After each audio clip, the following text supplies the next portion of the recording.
Hello student, आज हम start करने वाले हैं क्लास 12 फिजिक्स में chapter number 4 moving charges and magnetic field. Okay, तो आज की इस लेक्चर में जो हम देखने वाले हैं introduction of magnetic field, its unit and इससे रिलेटेड कुछ टर्म्स जैसे magnetic permeability and relative permeability. Okay, तो चलिए जो हम स्टार्ट करते हैं यहाँ पर कि ये मैग्नेटिक फील्ड क्या होता है और मैग्नेटिज्म कहाँ से बनता है ना। जैसे इससे पहले जो हमने है ना इलेक्ट्रिक फील्ड पढ़ा है ना। जैसे तो इलेक्ट्रिक फील्ड की कॉन्सेप्ट है वैसे ही जो है ना जस्ट रिलेटेड किसकी भी रहेगी, मैग्नेटिक फील्ड की। तो इलेक्ट्रिक फील्ड हमने कहा तो हमने कहा कि तो इलेक्ट्रिक फील्ड कैसे प्रोड्यूस होता है। तो कोई चार्ज है जो, ठीक है ना, अगर कोई चार्ज है, चार्ज स्टेशनरी हो, ठीक है ना, रेस्ट हो, तो रेस्ट चार्ज अपने आसपास क्या बना देता है, इलेक्ट्रिक फील्ड बना देता है जो है ना, मतलब किसी कंडक्टर पर हो या किसी पॉइंट पर हो, इस तरह से। अब हम अगर कहें जो कि ये जो चार्ज है ये कहाँ से आया नेचर में, तो हमने पढ़ा है तो यहाँ पर कि जो चार्ज है वो कैसी प्रॉपर्टी है, इंट्रिंसिक प्रॉपर्टी है, ठीक है ना। इंट्रिंसिक प्रॉपर्टी है मतलब हम इंट्रिंसिक प्रॉपर्टी ऑफ मैटर, ठीक है ना।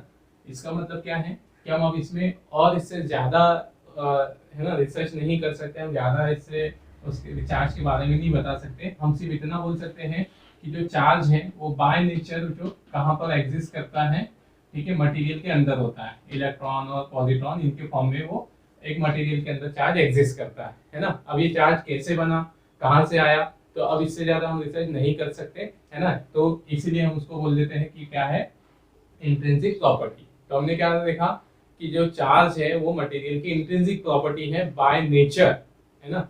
उसमें मटेरियल में चार्ज होता है जो है ना, हम कहीं से बाहर से चार्ज नहीं ला सकते, कुछ नहीं ला सकते, है ना। मेटल बना है तो उसके अंदर चार्ज होता है, ये हमने पढ़ा है। अब देखिए जो, ठीक है ना, अब ये इलेक्ट्रिक फील्ड का मैग्नेटिक फील्ड कहाँ से आता है, ठीक है ना।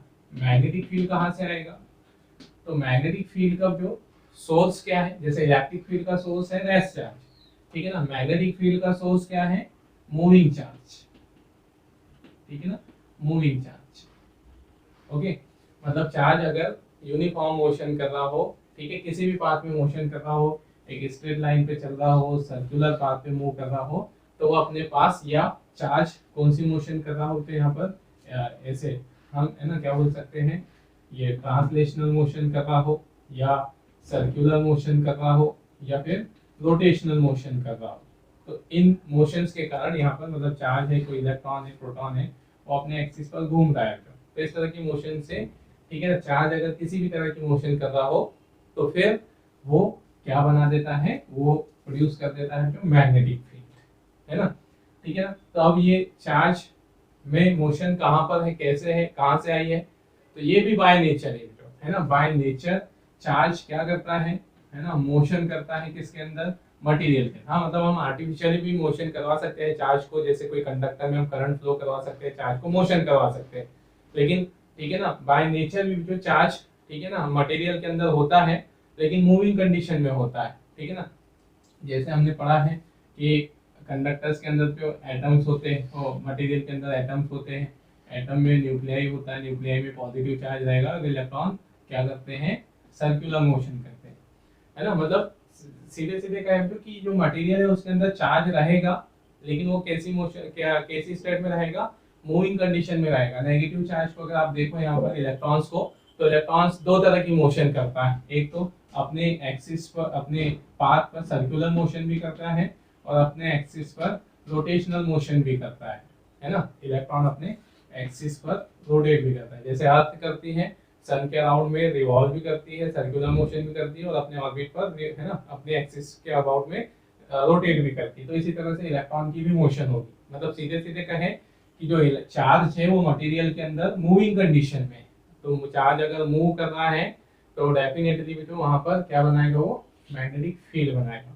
ठीक है ना। तो हाँ, रिजल्टेंट कंडीशन में जो, ठीक है ना, हमें मैग्नेटिक फील्ड डायरेक्टली नहीं दिखाई देगा, ठीक है। अगर रिजल्टेंट इलेक्ट्रॉन अगर क्या हो, मोशन सेम डायरेक्शन में आ जाए तो मैग्नेटिक फील्ड बनेगा, रिजल्टेंट कंडीशन में इलेक्ट्रिक फील्ड बनेगा, है ना। तो हमने क्या देखा यहाँ पर, इलेक्ट्रिक फील्ड, ठीक है, रेस्ट चार्ज की क्या है, इलेक्ट्रिक फील्ड का सोर्स है रेस्ट चार्ज, मैग्नेटिक फील्ड का सोर्स कौन है, मूविंग चार्ज। तो इस तरह से जो अगर चार्ज मूव करता है तो वो डेफिनेटली क्या बनाता है, मैग्नेटिक फील्ड बनाता है।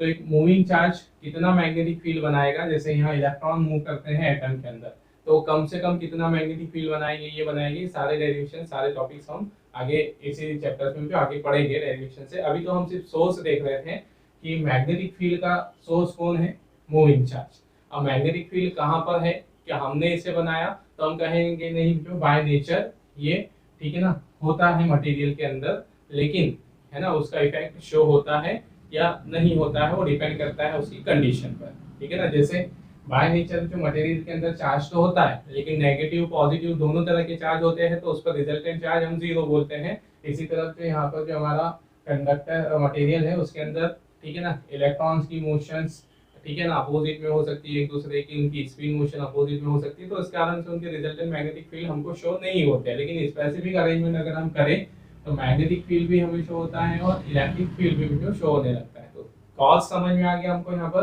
कि मैग्नेटिक फील्ड कहाँ से इनमें आया, है ना, नेचर में।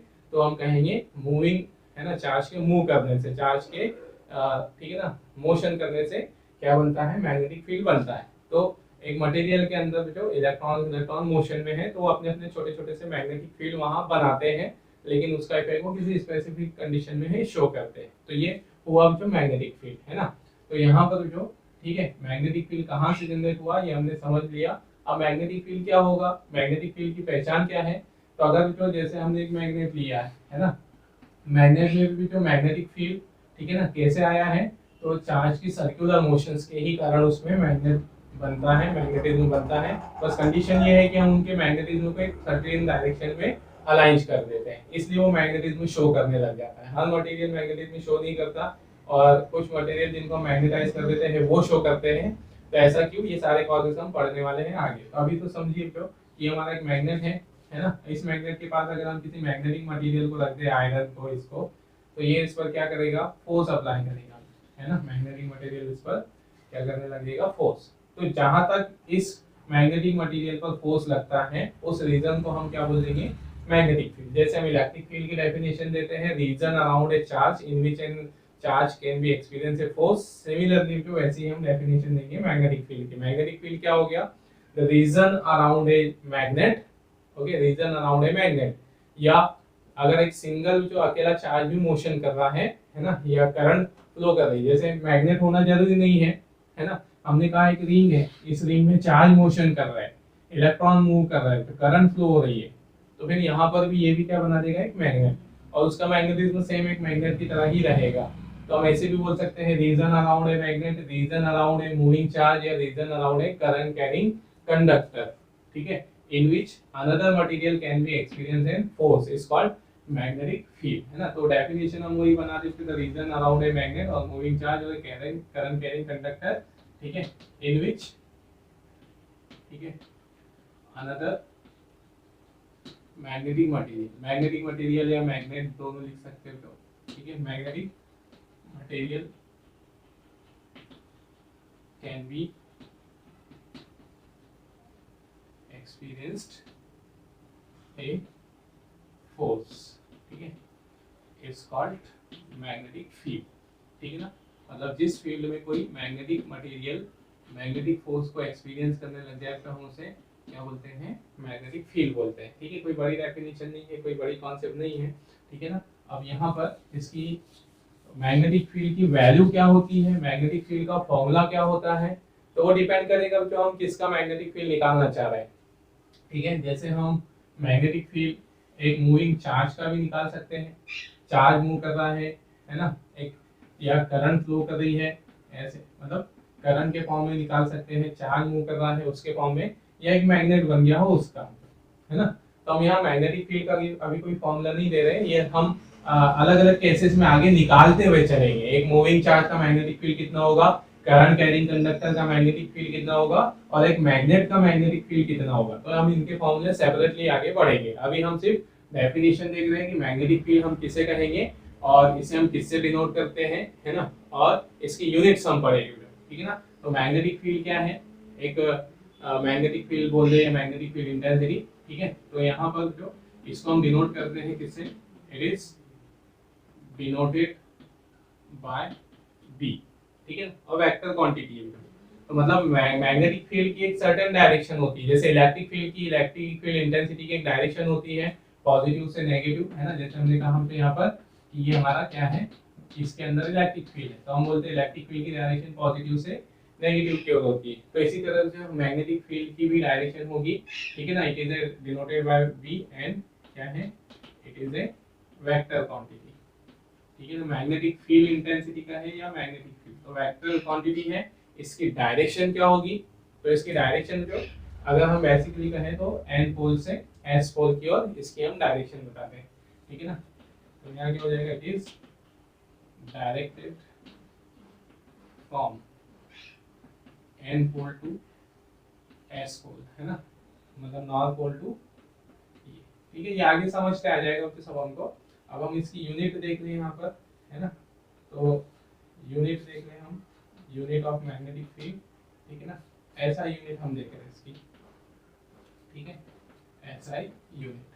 तो 3 ऐसा यूनिट रहेगी जो, और ये कहाँ से आई, तो वो सब फॉर्मूले जब हम आगे निकालेंगे, जैसे एक करंट कैरिंग कंडक्टर का मैग्नेटिक फील्ड हम निकालेंगे तो उसका फॉर्मूला आएगा जो IBL, है ना, इससे। तो यहाँ से इसकी यूनिट क्या बन गई, ठीक है ना, मैग्नेटिक फील्ड की यूनिट क्या बन गई यहाँ से, ये, ठीक है ना, ये सॉरी फोर्स अगर हम निकालते हैं जो, जैसे हम करंट कैरिंग कंडक्टर पर एक फोर्स निकालते हैं, लॉरेंज फोर्स जिसे हम कहेंगे, तो फोर्स का फॉर्मूला होता है IBL। यहाँ से B का फॉर्मूला क्या बन गया, F/I/L। ये सब हम आगे पढ़ेंगे, आप अभी यहाँ कंफ्यूज ना हो कि ये फॉर्मूले कहाँ से आ रहे हैं, बस यूनिट बनाने के लिए आपको एक बार थोड़ा सा दिखा दिया आपको। तो पहली यूनिट क्या होगी उसकी, है ना, न्यूटन, ठीक है, ये हो गई जो newton upon ampere into metre, है ना। ये सिंबल में लिखते हैं newton upon ampere to metre, ठीक है, ये फर्स्ट यूनिट। सेकेंड में यहाँ पर सेकेंड हमने, ठीक है, आगे चल के जो हम मैग्नेटिक फ्लक्स पढ़ेंगे, मैग्नेटिक फ्लक्स का फॉर्मूला होता है यहाँ पर, ठीक है, electric magnetic field into area. तो यहाँ से फाई इनटू ए, ठीक है ना, इससे एक यूनिट बना रहे हैं हम। तो फाई मतलब क्या है, मैग्नेटिक फ्लक्स है, तो मैग्नेटिक फ्लक्स की यूनिट क्या होती है, वेबर, ठीक है ना। तो ये हो जाएगी वेबर, और अपॉन में एरिया की यूनिट मीटर स्क्वायर, ओके। और थर्ड यूनिट है जो टेस्ला, है ना, ये साइंटिस्ट के नाम के बेस पे। वेबर इसको हम सिंबल में लिखे तो ऐसा लिखेंगे, और टेस्ला को कैपिटल T, ठीक है ना।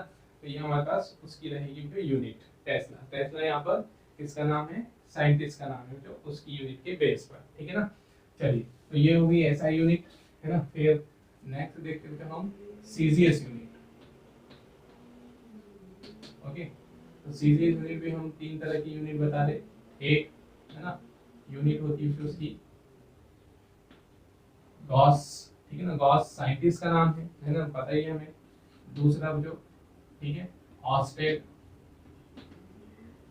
ठीक है, ऑस्टेड भी साइंटिस्ट का नाम है, ठीक है ना। ये अभी हम सब पढ़ेंगे कि ऑस्टेड कौन है, गॉस क्या है। गॉस के बारे में तो हमें इंट्रोड्यूस है ही, वैसे हमने इलेक्ट्रिक फील्ड में सुना है, ठीक है। ऑस्टेड क्या है ना, उनके बारे में पढ़ेंगे।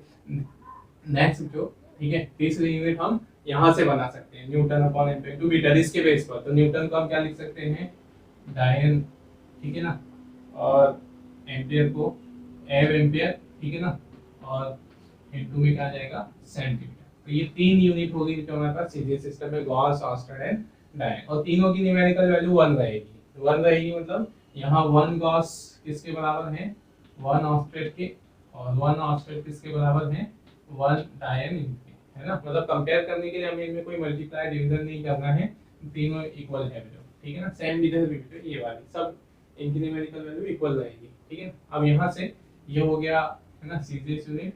अब इसमें हम कंपैरिजन देखते हैं जो, ठीक है ना, कंपैरिजन ऑफ यूनिट या relation between the units, relation between the SI and series unit, ठीक है। तो हम यहाँ पर इसको लेकर चल रहे हैं जो 1 newton upon ampere to metre को, ठीक है ना, 1 newton upon ampere to metre, इसको हम सीजीएस में बदल रहे हैं। ये हमने दिए है उसकी एसआई यूनिट, इसे हम सीजीएस में कन्वर्ट कर रहे हैं।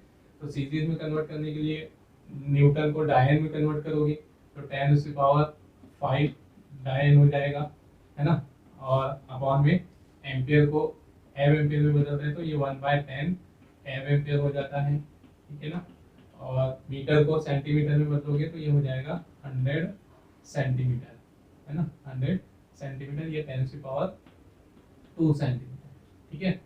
तब आप यहाँ पर जो इसको सॉल्व करोगे तो 1 newton upon ampere into metre किसके बराबर आ गया यहाँ से, ये 10 अपॉन में 1 बच गया, ये इससे कैंसिल हो गया बच्चों, और ये 2 से 1 कैंसिल हो गया, तो यहाँ पर 10⁻⁴ डाइन, ठीक है ना, एम्पियर इंटू सेंटीमीटर, ये बचेगा ना। अब यहाँ से 1 newton upon ampere into metre को हम क्या लिख सकते हैं, 10⁻⁴ dyne ampere into centimetre, dyne ampere into centimetre को हम लिख सकते हैं गॉस, ओके। तो ये रहेगी उसकी यूनिट, है ना। और 1 गॉस की वैल्यू अगर निकालें हम तो 1 गॉस किसके बराबर हो जाएगा यहाँ से, ठीक है, 1 गॉस हो जाएगा 10⁻⁻⁴ newton upon ampere into metre, या आप इसे टेस्ला भी लिख सकते हैं। Generally newton upon ampere into metre की जगह आप टेस्ला भी लिखकर चल सकते हो। तो आप 1 गॉस लिखना चाह रहे हो जो, तो ठीक है ना, 1 गॉस को आप क्या लिख सकते हो, 10⁻⁴ टेस्ला, ठीक है। ये रहेगी हमारे पास रिलेशन, है ना।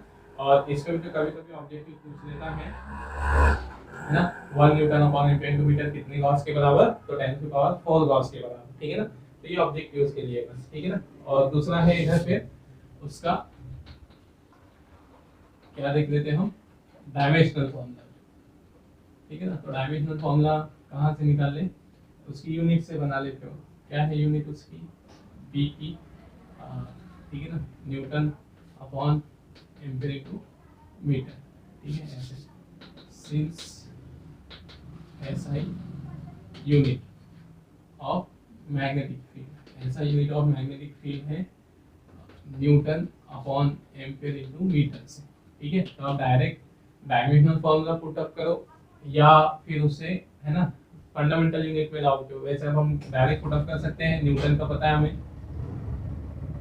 क्या है, फोर्स है ml raise to the power, है ना, t raise to the power -2, ampere के लिए a, ठीक है, और मीटर के लिए क्या आ गया l, ओके। तो यहाँ से डायमेंशनल फॉर्मूला क्या बन गया उसका, है ना, l की पावर 0 हो जाएगी, m l की power 0, t raise to the power -2, a raise to the power -1, ये रहेगा जो उसका डायमेंशनल फॉर्मूला, है ना। तो ये रहा इंट्रोडक्शन, मतलब कोई खास बात नहीं है जो, अभी हमने सिर्फ क्या देखा है, मैग्नेटिक फील्ड किसे बोलते हैं, और उसके फॉर्मूले हम आगे निकालते चलेंगे इस चैप्टर में कि मैग्नेटिक फील्ड कौन प्रोड्यूस कर रहा है, करंट कैरिंग या चार्ज या एक मैग्नेट प्रोड्यूस कर रहा है। तो सबके लिए फॉर्मूले डिफरेंट आएंगे, इसलिए हमने कोई फॉर्मूले नहीं बताया, अभी सिर्फ यूनिट बताई है और उसकी डेफिनेशन दी है ना। तो चलिए इसे नोट कर लीजिए, फिर हम कुछ और अगले टर्म देखते हैं, है ना।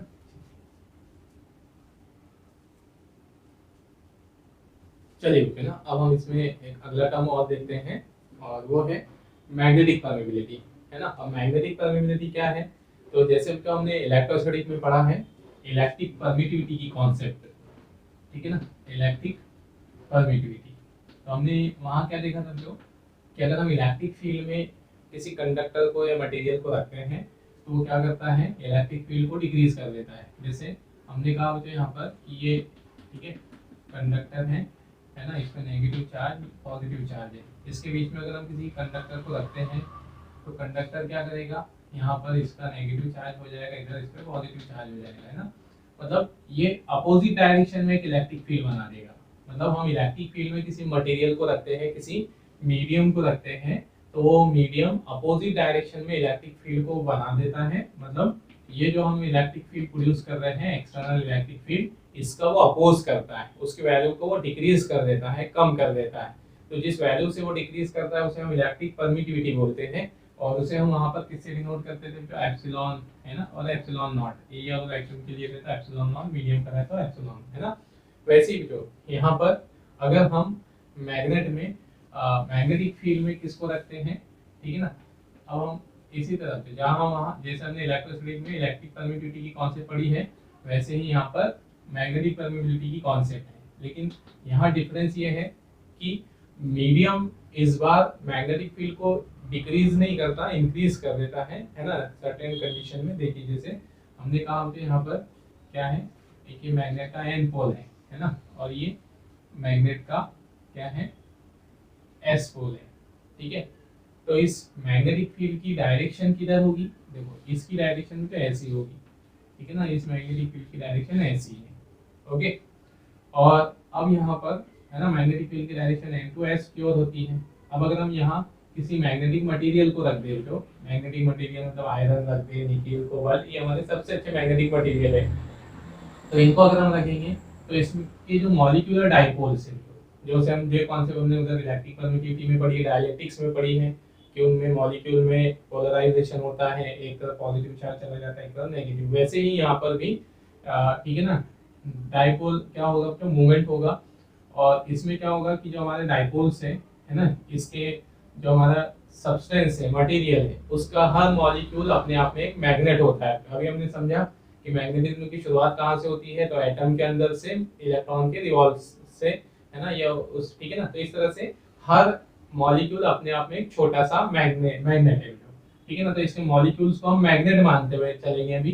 तो जैसे ही हम यहाँ मैग्नेट में रखेंगे तो इसके मॉलिक्यूल और मैग्नेट पर फोर्स लगेगा, है ना, जैसे उसमें दो पोल है एन और एस, ठीक है ना, एस और एन। जैसे हम इसे मैग्नेटिक फील्ड में रखेंगे तो क्या होगा, यहाँ पर मैग्नेटिक फील्ड में रखने पर इनके एन पर फोर्स लगेगा, एस पर अट्रैक्शन लगेगा, तो इन सभी के एन एक तरफ आ जाएगी, तो ऐसे, है ना, इसका एन, ये इस तरह से यहाँ पर ये एन और एस ऐसे आ जाएंगे, है ना। ठीक है, तो हम क्या देख रहे हैं कि सबका एन इधर आ जाएगा, ये भी रोटेट हो जाएगी, ये एस, ये एन, ठीक है ना, इस तरह से, ठीक है, ऐसे। तो हम क्या देखते हैं कि ये जो मटेरियल है, आप सीधे बना देते हो तो उसमें इस तरह से पोलराइजेशन हो जाएगा, ठीक है ना, ऐसे। तो हमने क्या देखा कि जो हमारा मैग्नेटिक फील्ड था, ये वाला मैग्नेटिक फील्ड में हमने इसको रख दिया, तो इस तरह से, है ना, इसमें भी मैग्नेटिज्म जनरेट हो जाएगा। ये जो हमारा सब्सटेंस है इसमें भी मैग्नेटिज्म जनरेट हो जाएगा। तो इसकी डायरेक्शन भी देखो किधर से रहेगी, एन से इधर की ओर। तो इसका मैग्नेटिज्म भी क्या हो जाएगा, मतलब यहाँ पर वो मैग्नेटिज्म को इंक्रीज कर देगा, कहीं पर कहीं कहीं डिक्रीज भी होता है, तो ऐसा नहीं हर जगह इंक्रीज करेगा, वो हम सब आगे समझेंगे। तो ये जो मीडियम है ये मैग्नेटिक फील्ड को इंक्रीज कर रहा है ना, खुद मैग्नेटाइज होकर, ठीक है ना, खुद क्या हो जाएगा, मैग्नेटाइज हो जाएगा।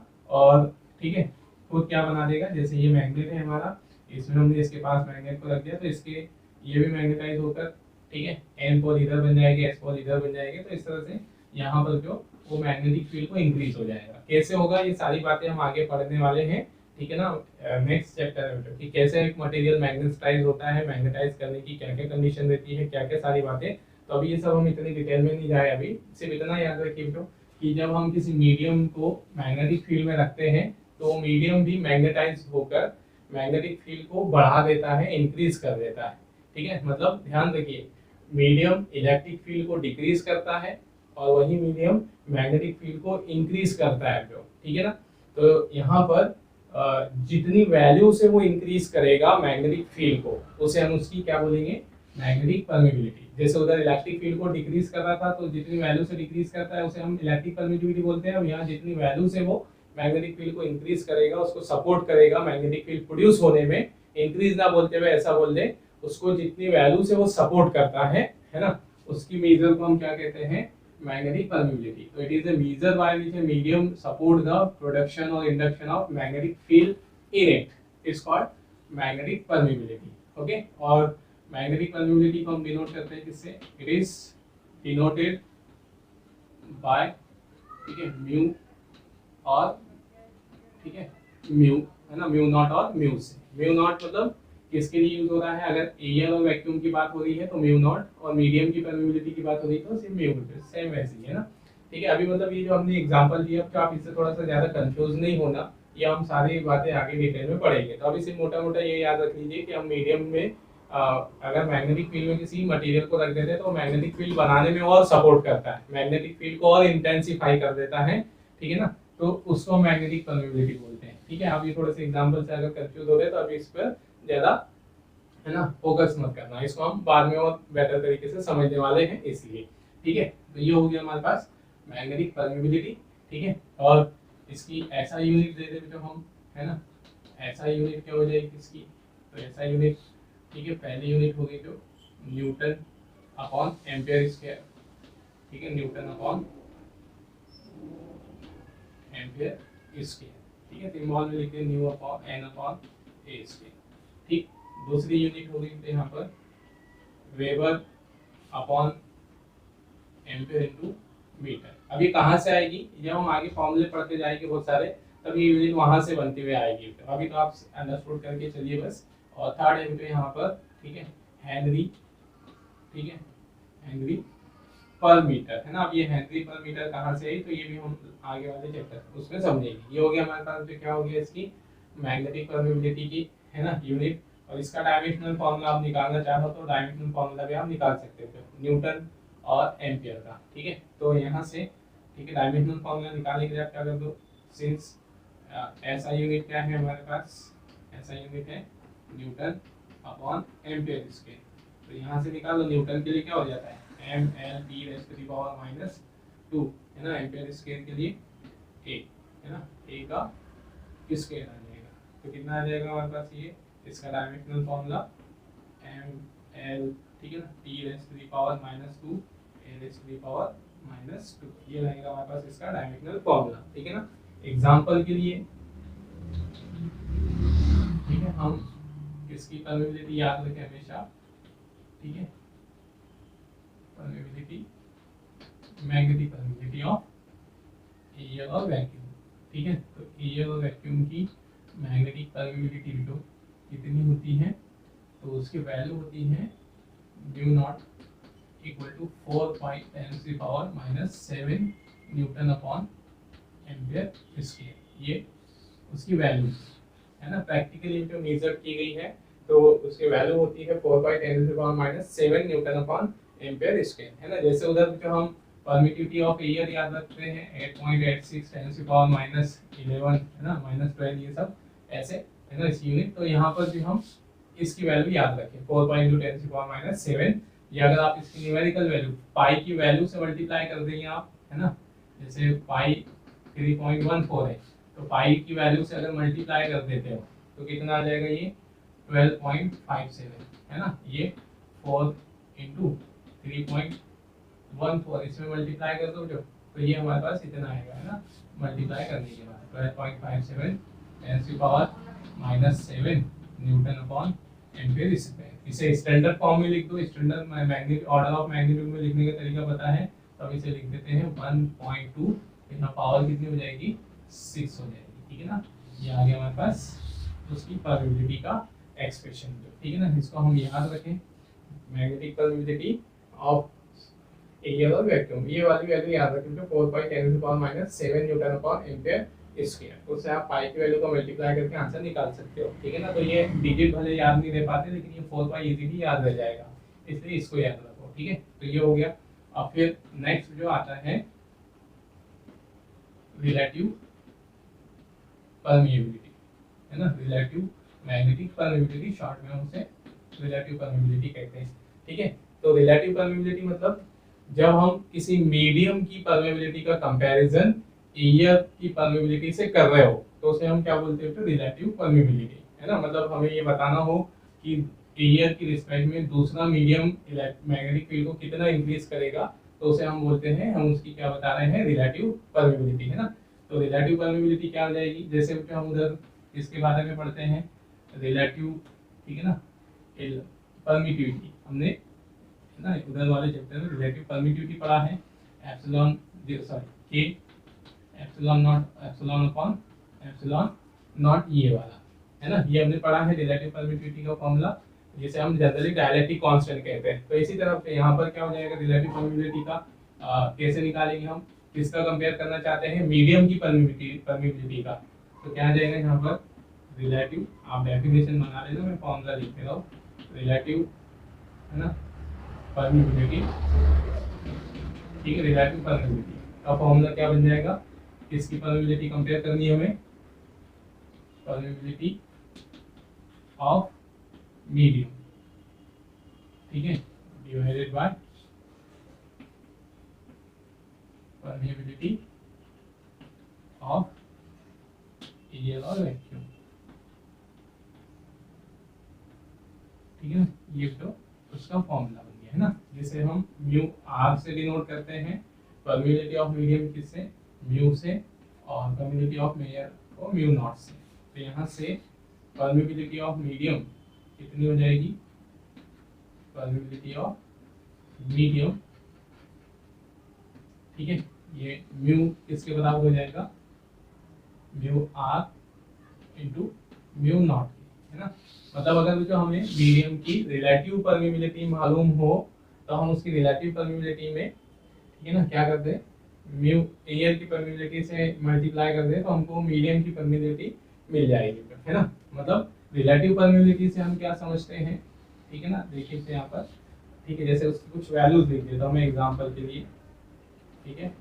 फॉर आयरन, आयरन के लिए तो म्यू आर होता है फ्रॉम 5000 टू 2 लाख, ओके, मतलब 5000 से 2 लाख के बीच में होता है। मतलब ये आयरन की परमिबिलिटी 5000 से लेकर 2 लाख तक हो सकती है। अब है ना, ये रेंज हमने क्यों लिखी, क्योंकि वो डिपेंड करेगी किस बात पर, आयरन हमारा कैसा है, मतलब प्योर है ना, थोड़ा सा उसमें इम्प्योरिटीज है ऐसा, तो प्योरिटी पर डिपेंड करेगा। अगर एकदम 99.5% प्योर है आयरन, 99.5% प्योर है तो उसकी परमिबिलिटी होगी 2 लाख के आसपास, है ना। और अगर परमिबिलिटी थोड़ा सा इम्प्योर हुआ तो इसके बीच में कोई वैल्यू रहेगी, ठीक है ना।